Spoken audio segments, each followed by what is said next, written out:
Hello, my name is Mercury, and welcome to this brand new episode of Media Fae.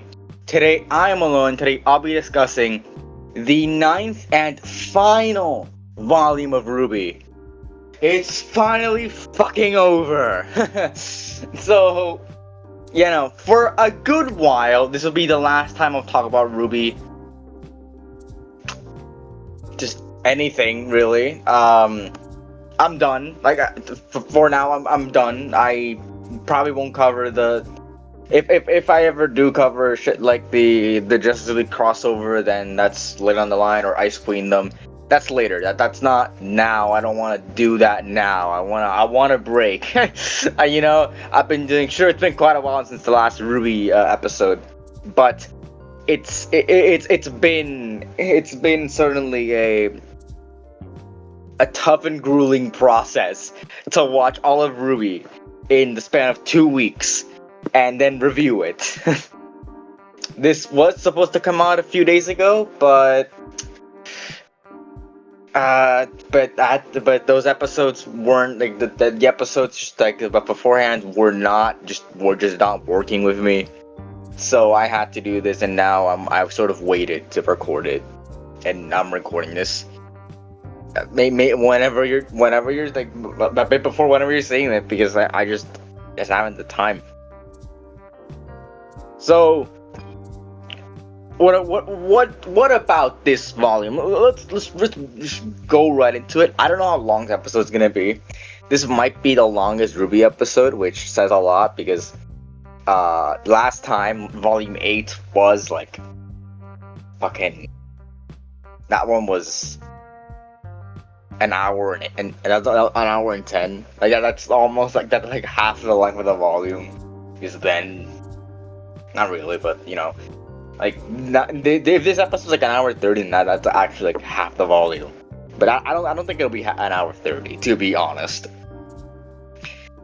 I hope it isn't. I don't want to talk about RWBY for like an hour. But yeah. Well, it's not like not that I want to, it's just that I have to. So yeah. Something I forgot to mention, RWBY, for the last few episodes, RWBY Volume 9 released in 2023. This is the latest volume. We have not gotten confirmation of Volume 10 just yet. Apparently having talks are a fucking lie. But yeah, no. It after a 2-year hiatus, for the first time, they had a hiatus. And RWBY they didn't have a episode, like they didn't have a volume. It was I think volume 9 was supposed to come out at the end of 2021, but they had to keep pushing it back, and then it got pushed back to 2022, and then finally came out in early 2023, and it was the only volume since volume 2 to not continue on to the next year. Sort of breaks apart from that release schedule of releasing, like, I guess the first 5 episodes in 1 year at the tail end of 1 year, and then the rest of them at the beginning of the next year. This just released all in 2023. Again, it's also the shortest volume by episode count, not by watch count. That's still volume 1, but by episode count, this is the shortest volume with 10 episodes. Yeah, just that's kind of fine, I guess. I don't know. I'll talk about the plot and all that shit later, but there's not the good thing about this specific volume is that there's not a fuck ton of characters I have to talk about. Because that's what made a lot of the later volumes so bad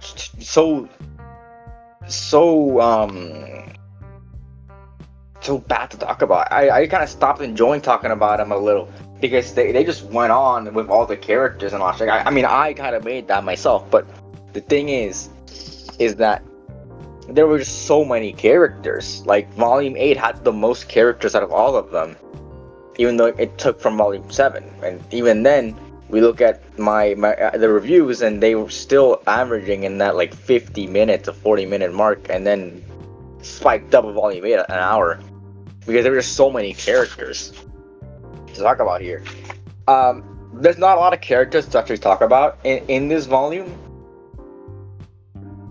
So that's actually good. Actually, that I don't have to talk about 5 million fucking characters. But yeah, no.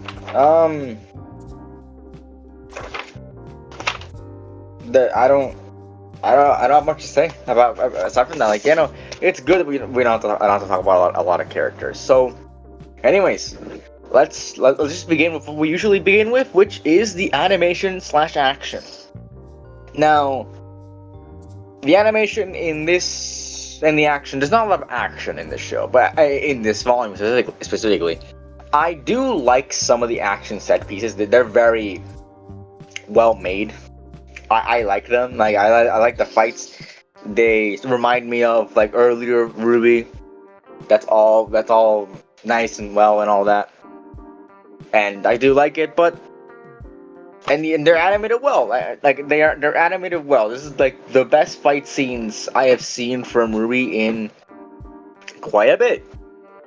However, the animation outside of these fight scenes isn't the best.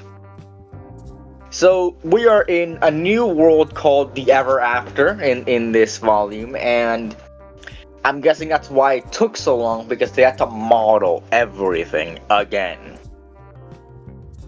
They had to model. They couldn't reuse any assets that they had maybe made for volume 7 or 8.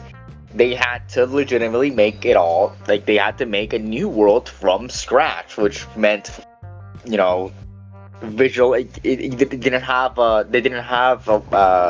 something to visualize it, like with the rest of the volumes. They had to be all completely new. So I get why this took so long, but the animation, the world itself and the characters don't blend in well. That could have been a stylistic choice, but the thing is that it just isn't rendered. The ground and the environment just isn't rendered as well as the models, like the actual character models. That includes everything.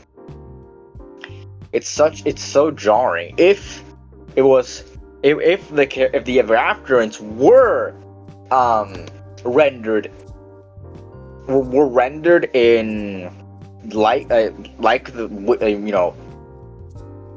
the environment, they're rendered like to blend in with the environment, to look like the environment, but not like that, but like just blend in more with the environment. I feel like that could have worked to sort of make it seem that Team RWBY and John are outsiders, and Neo is an outsider to this realm. But that's not what it does. They don't do that, and it's sort of weird to see that. To just see that, it's weird. It happens way too many times, especially during episode 7, where RWBY has her tirade about her having too much like pressure put on her and too much responsibility.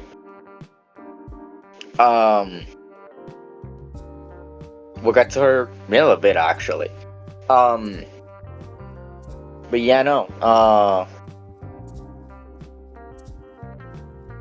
I can't say much about the animation, because it's just sort of it's the same thing, but it's sort of like they couldn't. They just couldn't render it well. They just not rendered well. It looks almost rushed, to be honest. I don't know. It's just my opinion. Like, I don't like the environment, how the environment looks like here. It looks unfinished. That's simply it. It just looks genuinely unfinished, which is sad, because they had a lot of time. Not a lot more. Like, they had about 2 years to work on it, and they didn't do it well. So yeah, let's move on to the characters now. So, Ruby Rose, if I can finally put her aside from the other Team RWBY members, because I'll talk about them later. I can finally put them aside, put Ruby aside specifically, put her aside, because Ruby Rose actually gets characterization. I can finally fucking talk about the main character without me just saying that she's nothing, that she just kind of talks to Yang about certain things, and that's it. I can actually finally talk about Ruby as a character, because she has an actual character arc in this volume. So, what is that character arc? Well, she is doubting herself after failures in Volume 8 and the earlier volumes, which reads to me that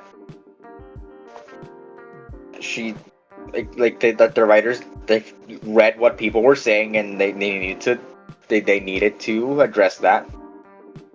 But the thing is that I feel like Ruby mishandled this very much, because sure, her not, I understand where she's coming from, like, oh well, I mean, everything's kind of fucked now. I mean, Salem has two relics, and like, well, she pretty much failed. They don't even know if the vacuum plan worked, and it was all like technically their fault that Penny died, because they gave her a body and all that shit. Like, yeah, I mean, that was her decision, really, which is kind of stupid to think that retroactively retcon that. Like, sure, it was technically they were part of their fault because they also forgot about Cinder. But yeah, that's just that, and she decides to she's just depressed, and that's not how I was saying. It's a good character. It's a good character. Right? We see her doubt herself, which was a thing that was kind of set up in Volume 1. Like, we're actually seeing her, like, she is the youngest. She is maybe not meant to be a hero, but like, maybe she's not ready for it. But the thing is, like, I like it. I like her, like, finding the becoming better. But the thing is, that's not what happens. She doesn't become better. She learns to accept that she is enough. That she is enough, and she can do it because she's good enough as she is. That is a fine sentiment. I don't have a problem with the fact that, you know, that she thinks she is enough. But the thing is, I feel like a better sentiment, a better message would be that sometimes maybe you just aren't enough, but that doesn't mean that you can't become enough. Sometimes you are not ready, but you have to make yourself ready. You have to prepare. You have to prove people, and if you have to prove people that you are ready, and you have to prove, if you have doubt yourself, you have to prove yourself that you are ready. You can't just say I'm ready when you know, like, when you're just in the same space you were before. I feel like a better message would be that people have to become better to overcome their shortcomings. Because guess what? That's what a hero does. A hero doesn't say, well, there's nothing more which I can't. Well, I'm enough as it is, and I could not do that. I could not do that. No, the heroes push themselves to become better. And Ruby, and the message being that you are enough as you are, when RWBY was downing herself as being a leader, and like she was downing herself to be a hero, and to be the huntress that people want her to be, and all that. That is, and then it's like, oh no, wait, I am enough. I can do it. Well, then if you have, but where's the growth there? Like, I don't know. I feel like it could have been, the message could only go in one direction, like in one way, but they didn't go in that way. They didn't go in the way that they could have gone in. That is simply like that is genuinely how it is. That they just didn't go in that, like, they didn't go in that direction that they probably should have gone. But that's just, sadly, that's just how it is. They didn't go in that direction, and I feel like that could have been a better message. Just that you have to grow to become enough. Yeah, you have to become better, be greater. Learn from your mistakes.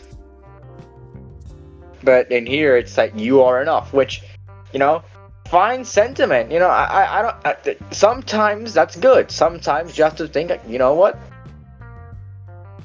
Sometimes I am enough, but sometimes, you have to think, like, hey, look, I can do this, but I can be the hero that people want me to be, because I already am that, or so. I don't know. Like, the thing is, it could have gone in a better direction of RWBY's character arc, but I feel like her coming out of this depression, like her having this depression of her not doing enough, could have gone in a very good direction, and it could have been well made. But I don't think it went that way.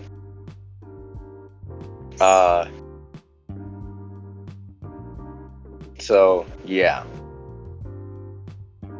RWBY, I feel like RWBY is the strongest she has been. But there is a part of her character arc that I don't really agree with, and that is, I will have to talk about this, the fucking suicide stuff. So she just decides to like kill herself, pretty much, like, kind of.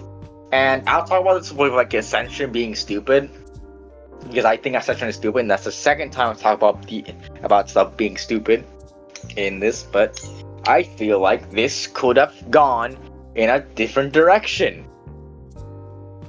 I feel like we didn't need Ascension. And I'll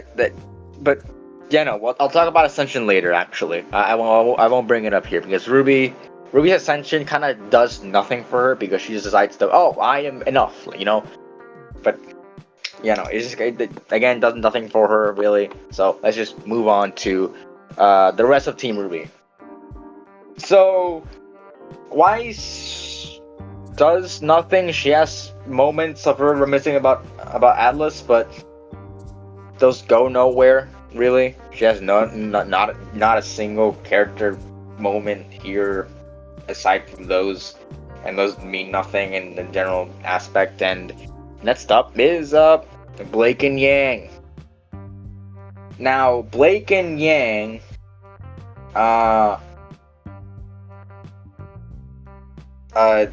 they finally get together. And to be honest, it again has, like, actually having watched the series, it does come from nowhere.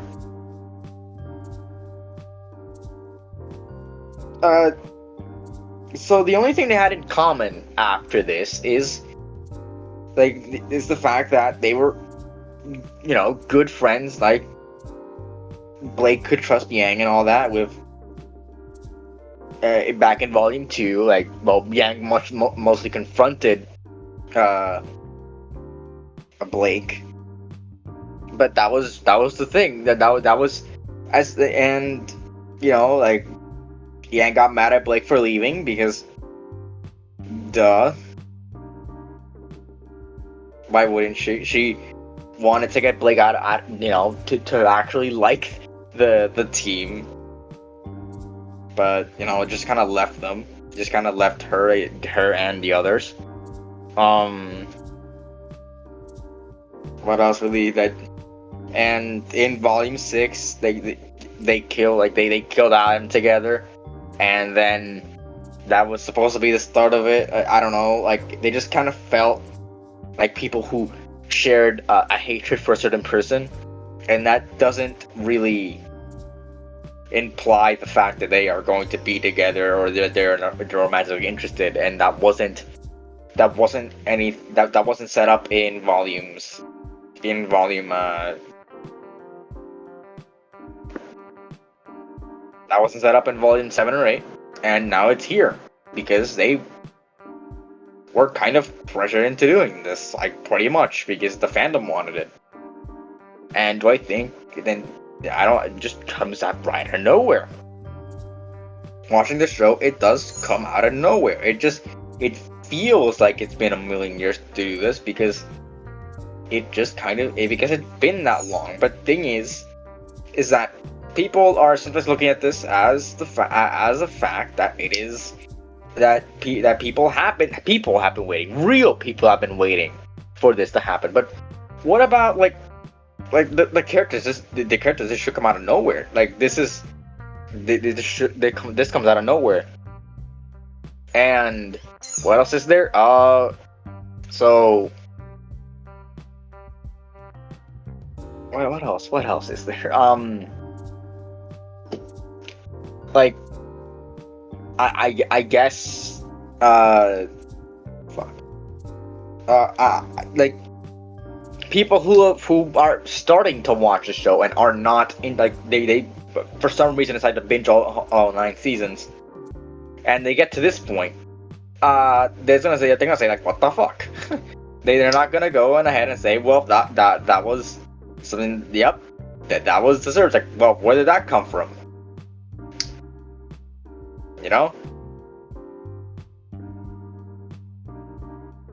That's a thing. Like, this is a show. Like this, people can binge watch it. It's not just when it comes out. People watch in the future, just such as myself, and we will point that out. Like, I was there when this happened. I did start watching RWBY before Volume 9 came out, which people would probably know since I started reviewing RWBY back in January of 2023. That was still a long fucking time ago. So, seeing like that happen real time, sure, it might have felt like a long ass time. But I think that in actual, if you were to watch this as I did, or maybe even blind, because I didn't come in blind, I knew what was happening in volume 9. I knew what the story of RWBY was about.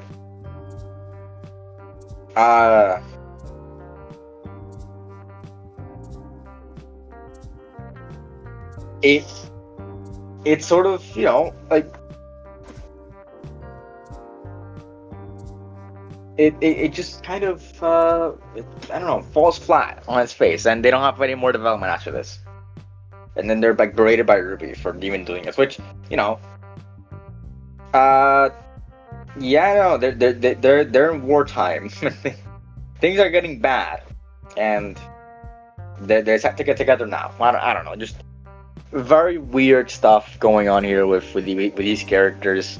And also Yang. Also, I forgot to mention. I should mention this before I even do anything. Weiss, Blake, and Yang completely ignore RWBY's mental state throughout the entire series, and they can realize it, and they do realize it because they do try to talk to her about it, and it just goes like they don't even. It's almost like they don't even care.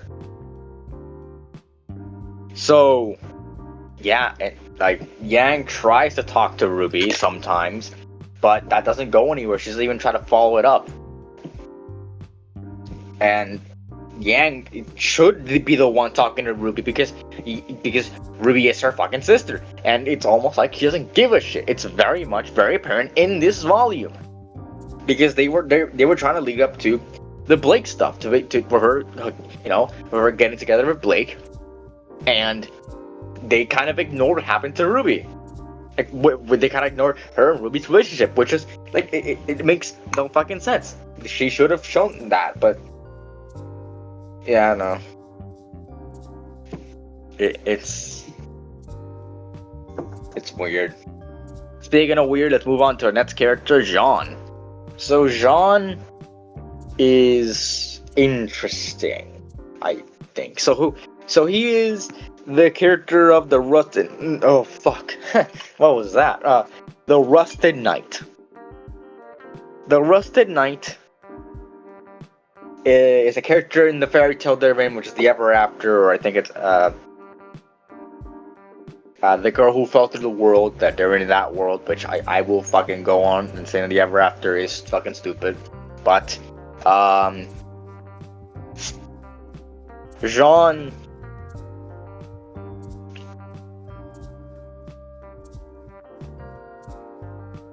is this character, and he does meet he does meet these other characters, Alex and Lewis, which Lewis is the secret brother of Alex, or some shit like that. Fucking hell, I hate. I don't want. I don't like what they did with these characters. They're very mishandled, very much not in the show at all, and almost didn't matter.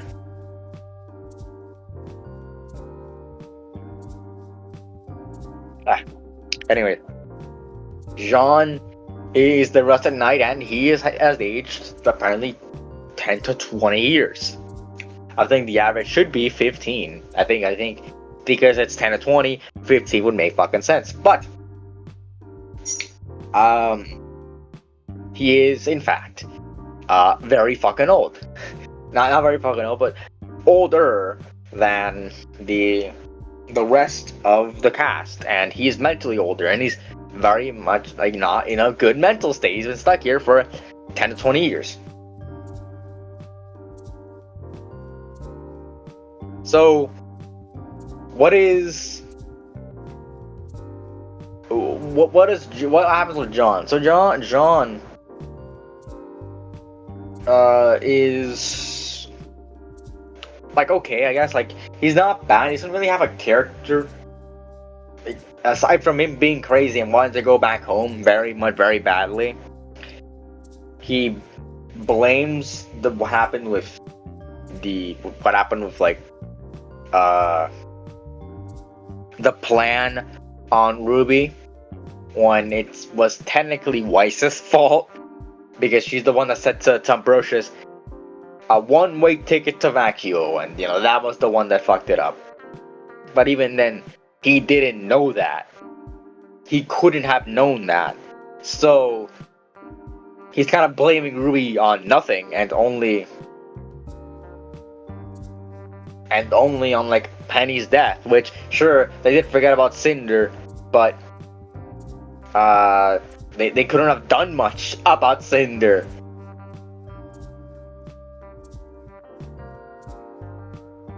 Because Cinder had the last question.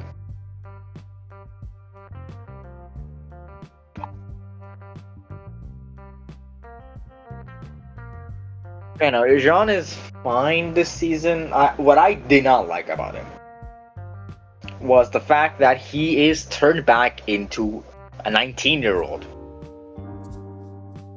Yikes. Okay. So why? Okay, so you decided to make him old and then decided to turn him back for no reason other than just because you wanted to. I feel like we could have gotten a better character arc with him just being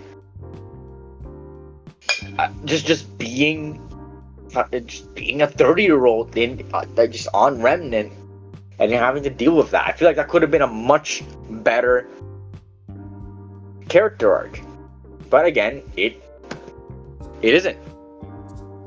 That wasn't what they went with.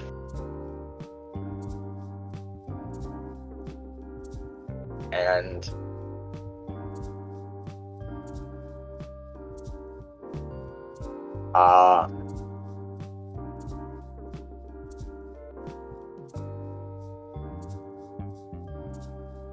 and that was, just not good. I feel like John could have had a better character arc in the future with this, and they just kind of went back on it because they needed to. And well, it is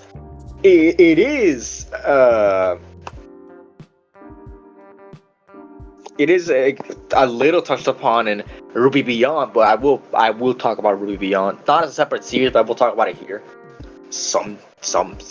A little. Because if it was up to me, I would retcon all of RWBY Beyond. I would 100% retcon RWBY Beyond. That shit should not be here. But anyways, so Jean is a very, had a very weird character. He had a good place to go, but a good thing to go. He had the setup to do it, but they just backtracked on it and they didn't decide to do anything. And then he was like, oh, well, then this whole stuff was about Alex and shit. So, yeah.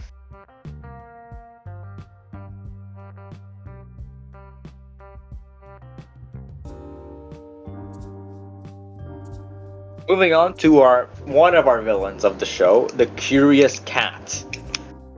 Now, this is one of the only new character I'm gonna talk about here. That's because he is the only one that's interesting. The Curious, I won't even talk about Little.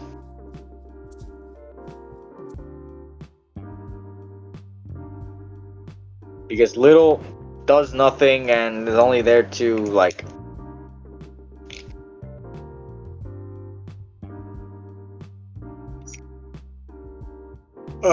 fuck.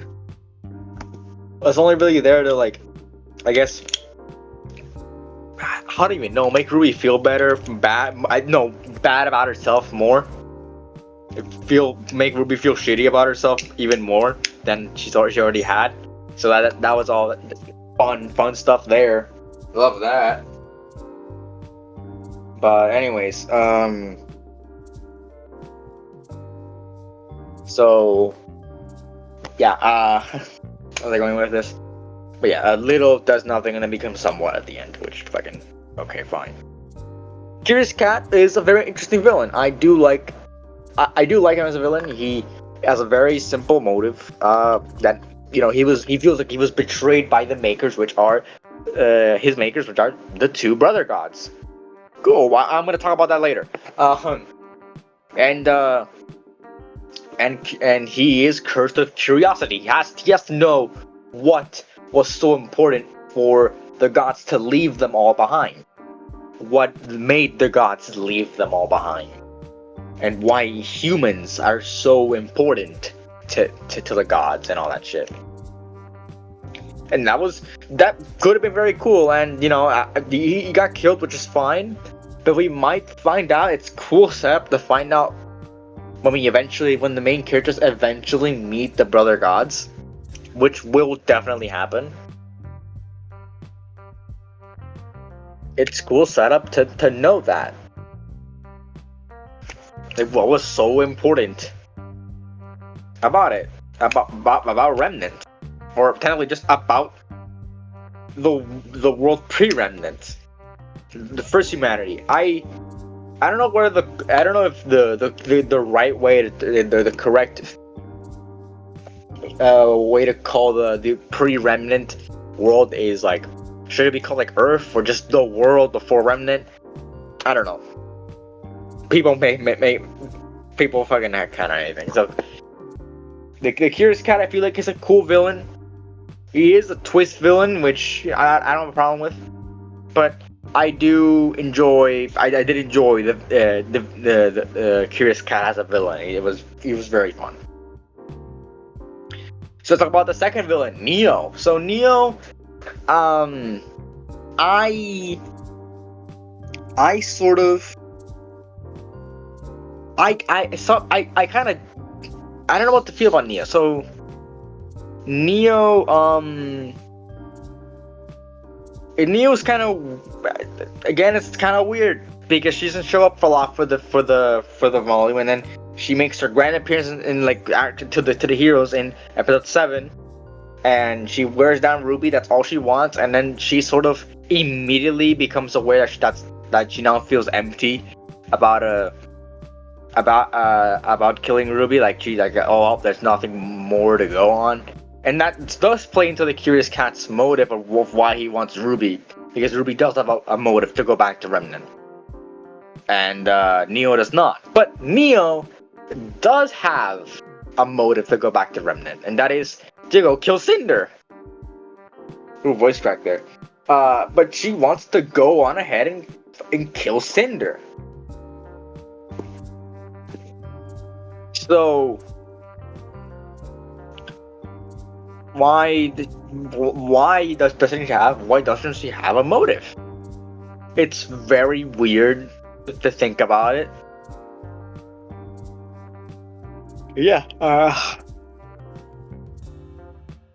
She doesn't have a motive to actually go kill Cinder. She doesn't have that when Cinder was the one that betrayed her, and we did see her turn into Cinder when she appeared in episode 3 or something. So she does have like that rage against her. So that, and Cinder is still on Remnant. She could have gone back to Remnant, but she could have got Neo, or Curious Cat could have used Neo to go back to Remnant, but they kind of forgot about that detail, the writers, and they just brushed it over and didn't want to do anything with it. So yeah, but Neo like decides like she doesn't want to like, and it doesn't like what she did or something, and then decides to to ascend herself.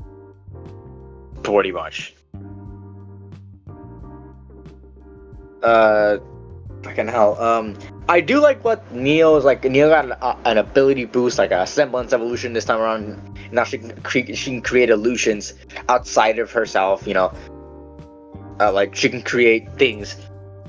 Like actual, like she can create more stuff and make like living illusions of people. But it's just kind of her talking. It's a cool way of her making her talk.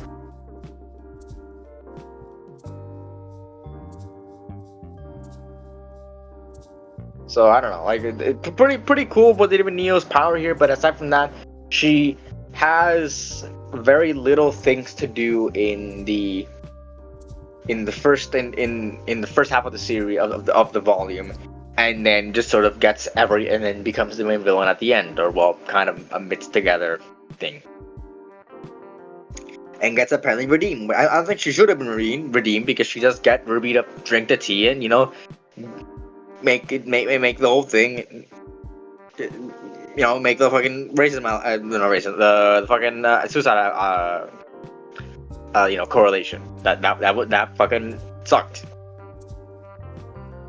But let's move on to the Ever After. Like me talking about the Ever After. So first of all, what the fuck? This has never been set up ever, aside from the last time, which was where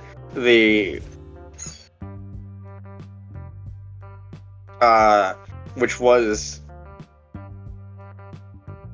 where she which was when fucking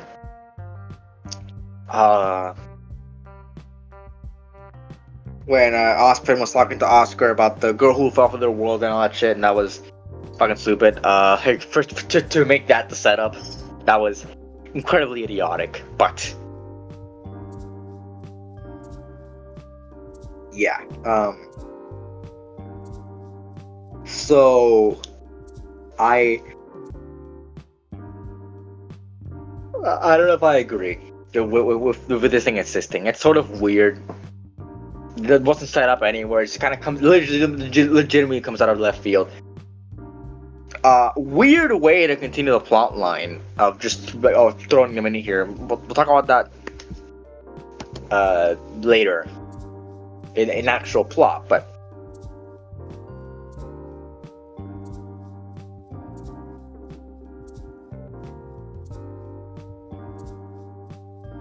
yeah, no, I didn't.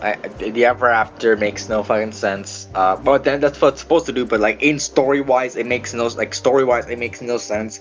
Weird way to take the series, in a direction where it's just. And I was thinking that wasn't set up at any point in time. Like well, here we are now. You know, like legitimately jumping the shark. Here, just like, yep, this happened now.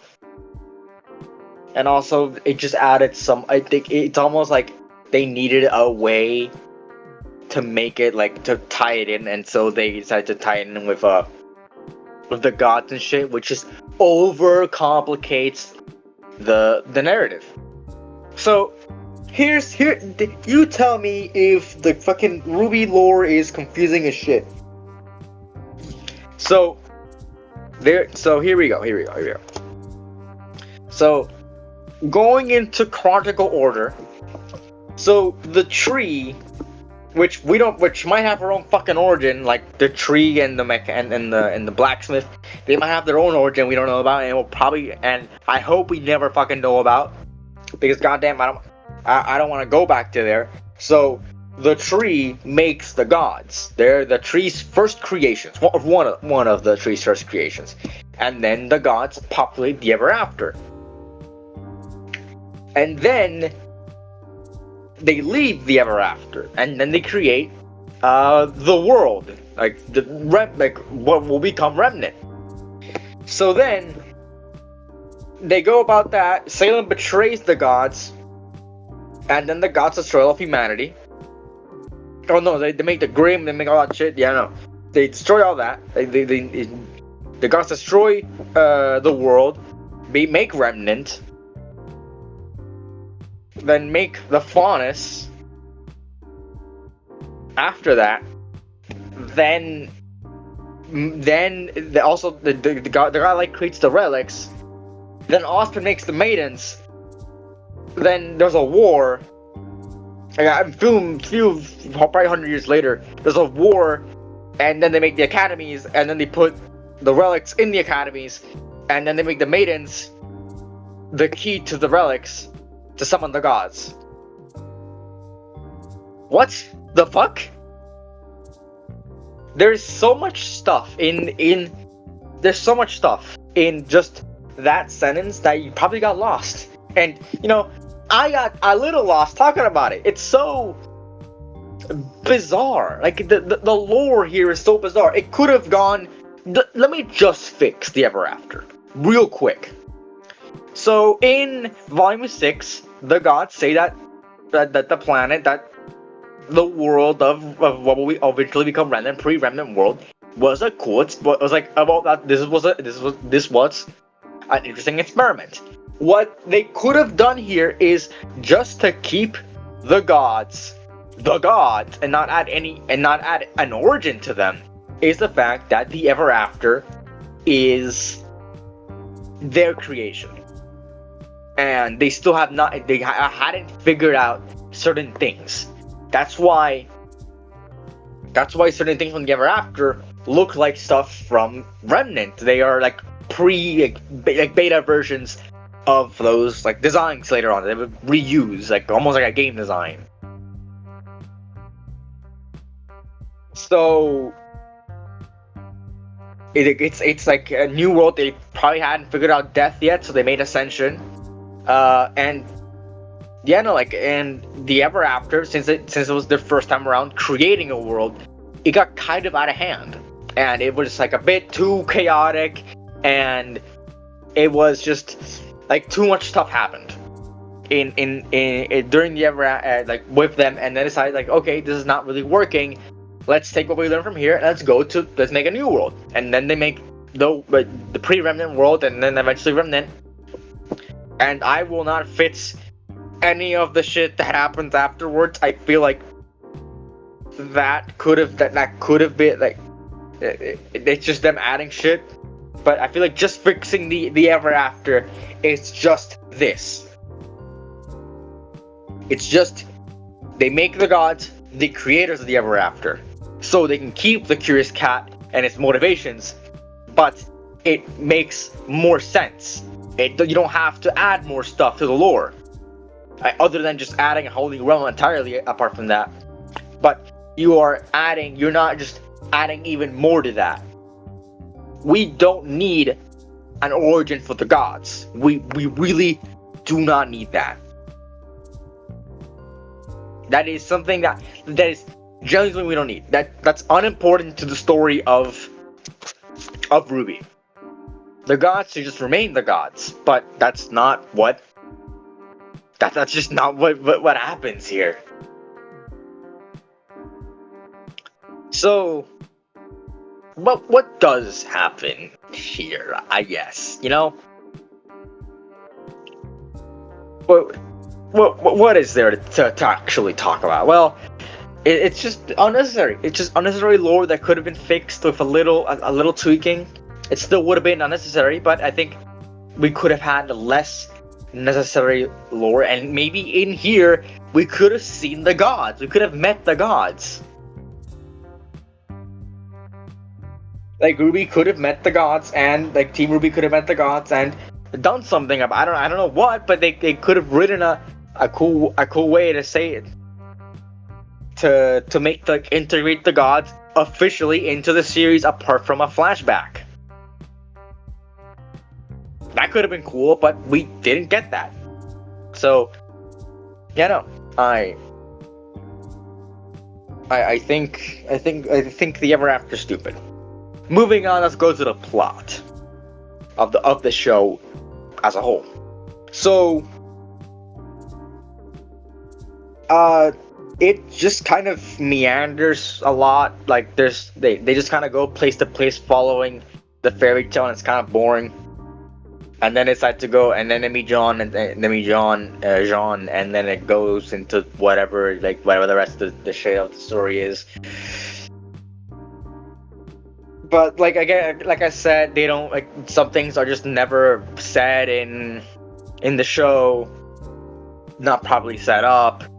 It's just it's bad. Like, it's bad. The plot here makes almost no sense. People don't tell things. Like, it is like in the show, we learn about the fact that the characters learn about what happened on the bridge, on the bridge, off screen. That we legitimately don't know that there's a scene after RWBY drinks the tea that Yang should be fucking catatonic at this point. She should just be breaking down. But then they hug John. Like, they just go on and hug John because of course they even after seeing her sister fucking what is presumably what she at that point thinks is killing herself, they just decide not to, it's just not, she just doesn't give a shit. That's insane. That's really insane. And Ascension itself is stupid. So, as a metaphor, it's very much, a lot of times brought up as it being death. And it is. You are technically leaving behind your old self. You are not going to be yourself anymore. It's essentially what, it's killing yourself to reincarnate. Pretty much, and become better, but then you don't become better. Your essence becomes your essence becomes the thing that it's transformed into something else. You are not that person. You are reborn with none of your memories and all that. You die. You die. and that's like say that's a good thing. It's like, what the fuck is wrong with you? Why would you say it's a good thing? Weren't you just saying that it's like weren't you just going on about it being a bad thing? Maybe you shouldn't talk about it talk about like death. You know, a touchy topic like suicide like this. Like, oh, you'll become better if you drink this tea, and the entire season we've been saying that this tea is death. We see the main character drink it, and we're supposed to feel bad. We're supposed to feel bad, and that episode is good because it's dreading. We're supposed to feel dread for the main character, but then that episode is it's actually good. I was like, what the fuck, huh? Then what are we supposed to do here? What are we supposed to feel here? Nothing? Are we supposed to just feel nothing? Is that it? And it's not even the worst part about the fucking season.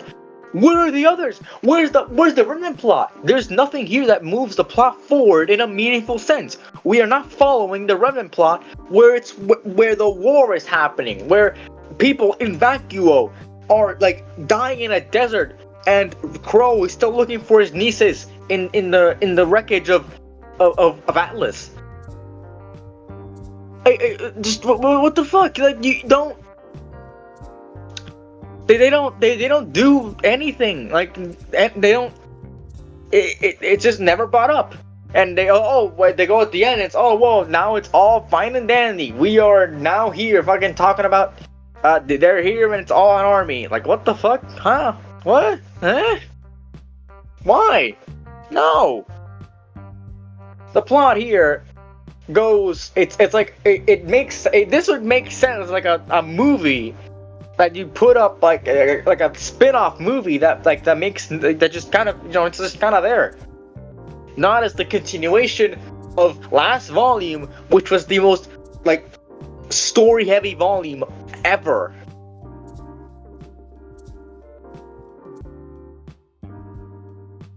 It's insane to think about. Just like, no, it's just not like they just didn't do that. So yeah, I don't like where you went with this. Like, sure, we did get some character moment, like we did get some good characters in here and there, with RWBY finally becoming a character actually. But I just think that the sacrifice for it is weird. You don't have to separate your characters to have character growth. You can have it while the story is going on. It's just that the writers at Rooster Teeth, the writers that were at Rooster Teeth, weren't competent enough to make it like that. So yeah, I think let's move on to the future. I can finally talk about the future of RWBY. I think that RWBY needs to officially talk about what happened during the events of Volume 9 on Remnant.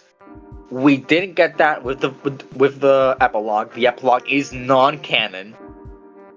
Officially non-canon. RWBY Beyond, which was supposed to explain what happened in it, did not explain anything. We had one episode during the events of Volume 9, and it went nowhere because it was about, well, where is this character? Where's RWBY? Where's Team RWBY? And it went nowhere. We need to know where these characters are and what happened, because there's stuff in there's stuff after Volume 8 that needs explaining. You can't just make that go off screen. There's important character stuff. There's important character growth there. There's important character moments. Fucking hell. You can't ignore that. You can't ignore that from happening. That is, we need to know this. If it's just like a movie, then fine. Like a movie just to clear up what happened during Volume 9, fine. Good enough for me. But like,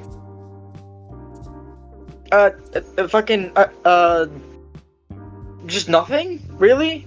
RWBY Beyond? Nothing? you had to do the stupid afterward episodes. You couldn't have done the ones that we wanted to see. Really? Fucking hell. Just disappointment. Real disappointment. I think I'm done.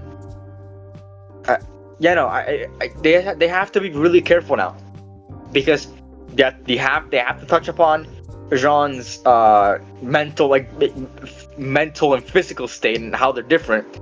They have to catch up with the characters. They have to do something.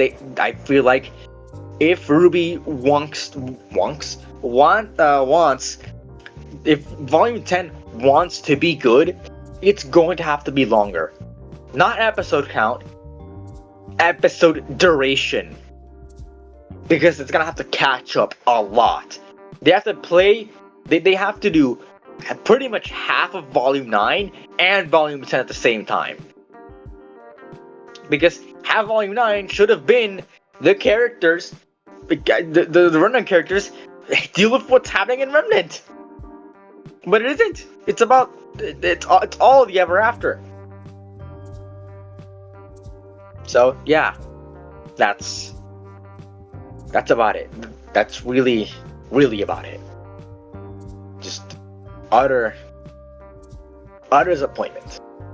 That's the way I can put it. Utter disappointment. So yeah, putting RWBY Volume 9 into our tier lists, into my tier list, really. RWBY Volume 9 goes in the, where is this? This released after Phonomania. Yeah. RWBY Volume 9 goes in the D tier. Yeah. It's bad. So my final rankings, I didn't put, so just while doing the rankings, my final rankings is that C tier is Volume 6, D tier is Volume 7 and 9, and and in F tier, Volume 5 and 8. So yeah, that's it. That's it for RWBY. Officially, I'm done with RWBY for now, at least. I will probably review some other stuff, like the supplemental material, that's apparently now you have to read, because there's gonna be characters from those novels in the show, which I mean I don't mind, but you have to if you have to do your homework now.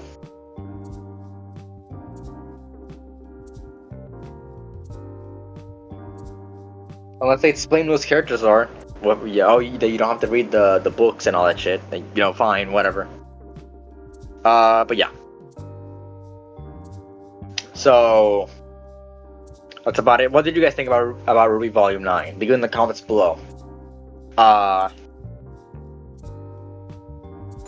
You can follow us. All our socials are in the channel page, our channel profile, whatever the fuck it's called. For me, Mercury, it's at MercurySC on YouTube, WhatPatio3, and fanfiction.net. At MercurySCheese on Twitter, and MercuryCcheese on Twitch. So yeah, that's about it. See ya.